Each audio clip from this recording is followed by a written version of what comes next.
Hi అండి. Welcome to our channel. ఈరోజు వీడియోలో నేను ఒక చక్కటి ముగ్గును అపార్ట్మెంట్స్ లాంటి చిన్న ప్లేసెస్‌లో వేసుకోవటానికి ఈజీగా ఉండే ముగ్గును వేసి చూయించాను.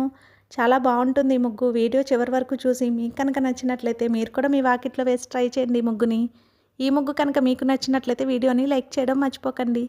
ఎవరైనా మన ఛానల్ని ఫస్ట్ టైం చూస్తూ సబ్స్క్రైబ్ చేసుకోకపోతే కనుక సబ్స్క్రైబ్ చేసి పక్కనే ఉన్న బెల్ ఐకాన్ని ప్రెస్ చేయండి. నేను కొత్త వీడియోస్ పెట్టిన వెంటనే మీకు నోటిఫికేషన్ వస్తుంది. మన ఛానల్లో నేను అప్లోడ్ చేసే అన్ని రకాల కొత్త ముగ్గుల వీడియోస్ అన్ని మీరు వెంటనే చూడవచ్చు.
ఈ ముగ్గు కనుక మీకు నచ్చినట్లయితే వీడియోని లైక్ చేయడం మర్చిపోకండి. అలాగే యూజ్ ఉన్న వారికి వీడియోని షేర్ చేయండి. మన ఛానల్ని సబ్స్క్రైబ్ చేసుకోండి. Thank you for watching our channel.